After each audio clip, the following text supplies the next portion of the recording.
Hi, my name is Steph Santos, and I am chair of the Lincoln Conservation Commission here in Lincoln, and I'm also a resident, and I live on Scott Pond. And as you can see, I have at least 50 feet of beach in my backyard, which normally doesn't have any beachfront. It's raised a lot of concerns as to why the water level is so low, and we've identified 4 main problems, and I'm going to take you through each problem. To understand why Scott Pond is dry, you first have to understand the history of the canal. Constructed between 1825 and 1828, the Blackstone Canal once served as a vital man-made commercial route connecting Worcester, Massachusetts to Providence, Rhode Island. Today, it continues to be an important historical, environmental, and recreational resource. The Blackstone River feeds the canal at the start of the Ashton Dam on the Cumberland-Lincoln line. This water then travels down the canal, supplying water to Scott Pond. Unfortunately, long-standing infrastructure issues have made the canal compromised. The first problem we've identified are the broken control gates at Ashton Dam. A large flood in 2010 caused the control gates at Ashton Dam to become non-operable. According to National Park Service, there is no question that this has caused the level of the river above the dam to drop, which in turn has lowered the water that enters the canal. The town of Lincoln is uncertain whether an engineer was ever assigned to evaluate the canal and determine if these issues were fixable. In the meantime, ownership of the dam has since been transferred to a hydroelectric company, which now has plans to install a facility at this site. Since the Ashton Dam spillway broke, more of the river's water have been flowing towards the Cumberland side. Over time, it's caved a deeper path across the rocks and rubble under the dam, eating away at the Lincoln riverbed. One would imagine the bank there is much steeper and more eroded than it used to be. A canal bottom study and bank topography survey to show there's no longer a consistent drop southward would be vital. Number 2, the stone at the start of the canal. According to National Park Service, in the mid-1960s, the Army Corps blew off part of the cliff overlooking the canal. Later in the 1990s, a second layer of stone was put down as part of the bikeway construction. These stones remain at the canal's entrance.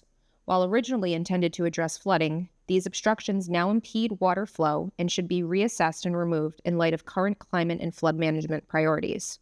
Because of these stones, heavy debris and fallen trees now collect in this area, further blocking the flow of water.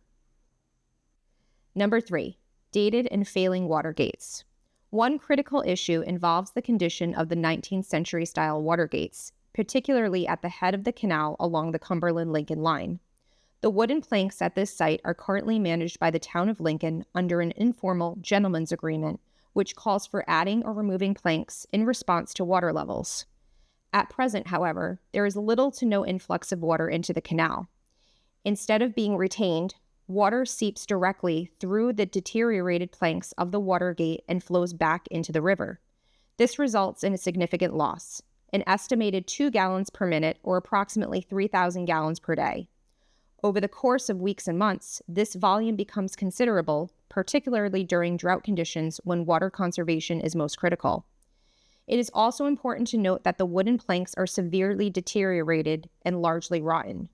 This raises a fundamental question. Under such an informal and outdated arrangement, should the town of Lincoln bear sole responsibility for removing and replacing these planks, or should a more formal, sustainable management plan be established? There is also no documentation of such gentleman's agreement that the town of Lincoln can find. And number 4, the increased silting.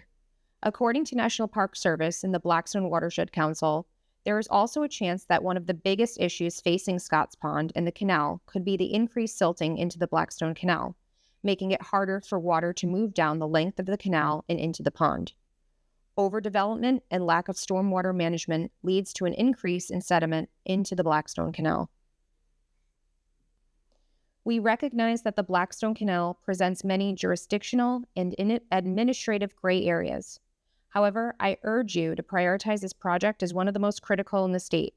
The declining water levels in both the canal and Scotts Pond are a very serious concern, and the time to develop a sustainable action plan is now. As you can see, these 4 large problems are no easy fix. It's going to require a good amount of financial solutions, which is why we are asking for help from DEM and most likely some sort of federal grants, because it's not getting any better, and each year it seems to get worse and worse and worse. So we're hopeful that bringing awareness to this problem, using the video that we just created for you, we can sit together and try to find some sort of solution for this.